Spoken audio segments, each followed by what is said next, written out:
ආයිබෝන් ගොඩක් දරුවෝ මගෙන් අහලා තිබ්බා කොහොමද සතුටෙන් ඉගෙන ගන්න කියලා. ඉතින් අද දවසේ පොඩි වීඩියෝ ක්ලිප් එකකින් මම ඔයාලට කියලා දෙන්න යන්නේ සතුටෙන් ඉගෙන ගන්න හැටි.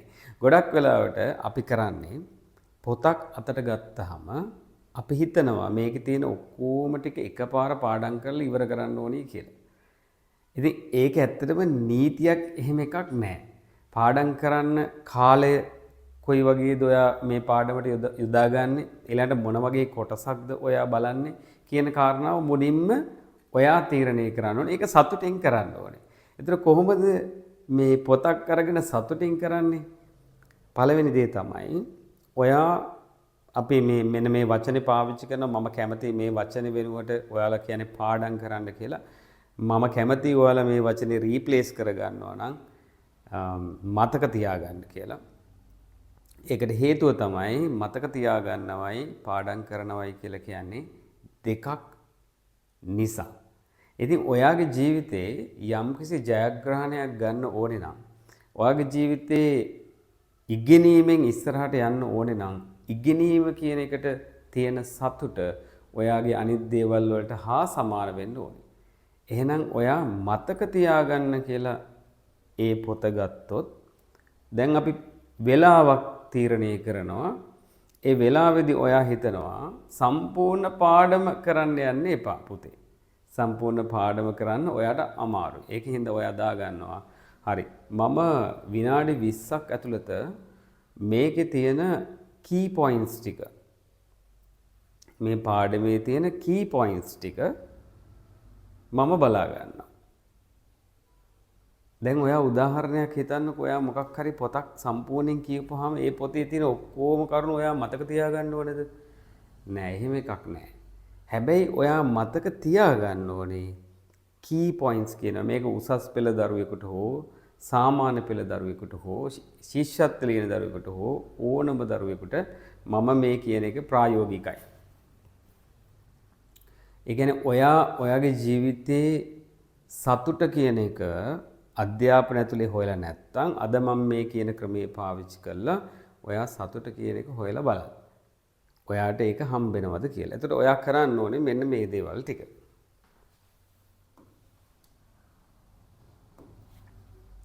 පළවෙනි එක තමයි දැන් ඔයාට පේනවා මේ බෑග්ග්‍රවුන්ඩ් එකේ තියෙන ලස්සන මලක්. එතකොට මේක දැකපුවාම ඔයාට සතුටක් දැනෙනවා නම් හරි. එතකොට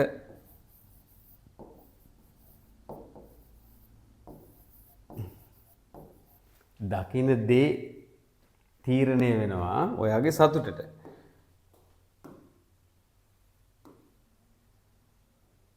උදාහරණයක් විදිහට ඔයා දකින්න කැමති නැති දෙයක් නම් මුලින්ම වැඩ කරන්න කලින්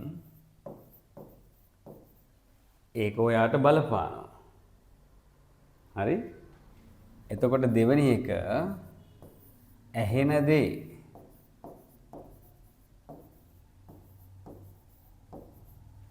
ඒ කියන්නේ ඔයා අම්මගෙන් හරි තාත්තගෙන් හරි බැනුමක් අහගෙන නම් පොත අතට ගන්නෙ ඇහෙන දේ ඔයාට සතුටුදායක නැහැ. ඒතකොට ඒකේ ප්‍රතිඵලය ගොඩාක් දුරට අඩුයි. තුන්වෙනි එක ඔයාට දැනෙන දේ. හරි ඇයි මම සතුටෙන් වැඩ කරන්න ඕනේ? ඇයි මම මේ පොත අරගෙන මගේ ජීවිතයේ අධ්‍යාපන කටයුතු සතුටෙන් කරන්න ඕනේ? ඒකට හේතුව තමයි ඔයාගේ අනාගතය තීරණය වෙනවා. ඔයා අද දවසේදී කොච්චර වෙලාවක් ඔයා වෙනුවෙන් වැය කරනවද කියන දේ මත. අවසාන කාරණාව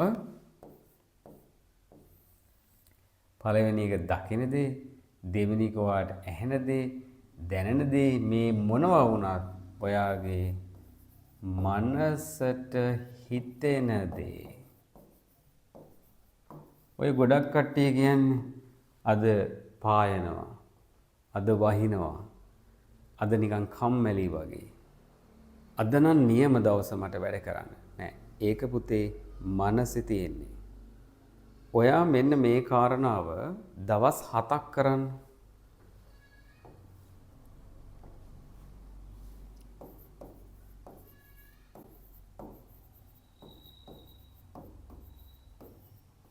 ඔයා සතුටින් ඔයා කරන්න වැඩ කරන්න යන පොත අතට ගන්න. සතුටින්.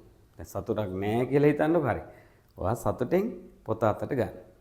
හරි. සතුටින් ඔයා කියන්න මම මෙන්න මේ කොටස මතක තියාගන්න යනවා. සතුටින්. එතකොට ඔයා ඇතුලේ අන්තර්ගත දේවල් ටිකත් සතුටින් බලන්න. ඊළඟට ඒක නැවත ආවර්ජනය කරන එකත් සතුටින් ආවර්ජනය කරන්න. අපි හිතමුකෝ ඔයා බලන්නේ පැය භාගයක් ඇතුළත පිටු 3යි කියලා. ඒ පිටු 3 සාරාංශය ගත්තාම මම කියන්නේ key points ප්‍රධාන දේවල් ඔන්න ඔයාට මෙහෙම ඔන්න key points පළවෙනි එකේ පළවෙනි පිටේ 3ක් හම්බ වෙනවා. දෙවෙනි එකේ 4ක් හම්බ වෙනවා. තුන්වෙනි පිටුවේ 5ක් හම්බ වෙනවා. එතකොට ඔයාට මේ ඔක්කොගෙම key points ටික ගත්තාම 5යි 4යි 9යි 12ක්. එතකොට key points 12ක් ඔයා මතක් කරලා බලන්න.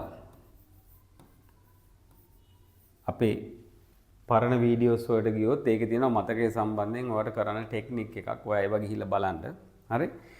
එතකොට මතක් කරලා බලනකොට ඔයාට 12න් 10ක් මතක නම් 5ක් මතක නම් අන්න ඔයාට පුළුවන් සතුටු වෙන්න. මෙන්න මේ මනස සතුටු කරන එක බලපානවා පුතේ ඔයාගේ මනසට. ඔයා මේක කරන්නේ සතුටෙන් නෙවෙයි අම්මා කියන හින්දා තාත්තා කියන හින්දා ගුරුවරු කියන හින්දා අන්න ඒක ඔයාගේ මේ අධ්‍යාපනයට බලපානවා. ඒකින්ද ඔයා මනස සතුටින් තියාගන්න ඕනේ. ඉතින් සමහර අය සමහර දුවල පුතාලා ගොඩාක් ප්‍රශ්න මගෙන් අහනවා. Facebook එකේ ප්‍රශ්න අහනවා. ඒ කියන්නේ මේ පාඩම් කරන ගමන් සින්දු ඇහුවට කමක් නැද්ද? පාඩම් කරන ගමන් තව මොන හරි දෙයක් කරාට කමක් නැද්ද? ෆිල්ම් එකක් බලන ගමන් පොඩි පොඩි කොටස් පාඩම් කරාට කමක් නැද්ද කියලා. ඉතින් ඒ වගේ ඔයාට තියෙන ප්‍රශ්න මේ වීඩියෝ එකට යටින් කමෙන්ට් කරන්න. අපි දෙවෙනි වීඩියෝ එකත් අරගෙන එනවා. ඔයාගේ තියෙන ප්‍රශ්න වලට උත්තර දෙන්න. එහෙනම් මම මේ කියපු කාරණා ටික හොඳට හිතට අරගෙන සතියක් ඔයාගේ වැඩ කටයුතු ටික කරලා බලන්න. ඔයාට ලොකු වෙනසක් දැනේ. මං ඔයාට කියන්නේ ඔයාට දැනෙන දේ කොච්චර ඍණාත්මක වුණත් ඔයා ධනාත්මකව මේක ගැන හිතන්න. මම මේක කොහොම හරි කරනවා කියලා හිතන්න. කරනවා කියලා හිතලා මේ වැඩේට අත ගහන්න. අනිවාර්යයෙන්ම ඔයාගේ ලොකු වෙනසක් වෙයි. ඉතින් මේ වීඩියෝ එකේ පරමාර්ථය තමයි ගොඩක් දරුවෝ මගෙන් අහලා තිබ්බා සර් දන්න දේවල් කියලා දෙන්න බැරිද? පුළුවන්. අවුරුදු 16ක් තිස්සේ මම ගොඩනගාගත්ත මම දන්න දේවල් ටික මම ඔයාලට මට පුළුවන් විදියට දෙනවා. විෂය කරුණු ඔයාට ඉගෙන ගන්න ඕන නම් 6 වසරේ ඉඳලා 11 වසර වෙනකම් අපේ වැඩසටහන් මාලාවක් තියෙනවා. ඒ වැඩසටහන් මාලාවේදී අපේ සිලබස් එක. ඒ කියන්නේ විෂය නිර්දේශය අපි කවර් කරනවා. ප්‍රධාන විෂයන් 4කට ගණන් විද්‍යාව, ඉතිහාසය සහ සිංහල සාහිත්‍ය, සිංහල මීඩියම් සහ ඉංග්‍රීසි මීඩියම් දෙකෙන්ම. ඉතින් ඒකින්ද අපිත් එක්කන් එකතු වෙන්න. ඔයාගේ ජීවිතය වෙනස් කරගන්න. මේකෙන් ඔයා මොන හරි දෙයක් ඉගෙන ගත්තා නම් පහලින් කමෙන්ට් එකක් දාන්න. ප්‍රශ්නයක් තියෙනවා නම් ඒකත් පහලින් කමෙන්ට් එකක් දාන්න. අපි ඔබත් එක්කන් අධ්‍යාපනය සතුටින් කරන්නේ කොහොමද කියන එක සම්බන්ධයෙන් වීඩියෝ මාලාවක් ගෙනෙනවා. ඒකේ දෙවෙනි වීඩියෝ එක මේ වීඩියෝ එකට හරියටම සතියකට කලින් ඔබට හම්බෙයි. එහෙනම් හැමෝටම ජය වේවා. අධ්‍යාපනය හැමෝටම සතුටින් කරන්න ලැබේවා.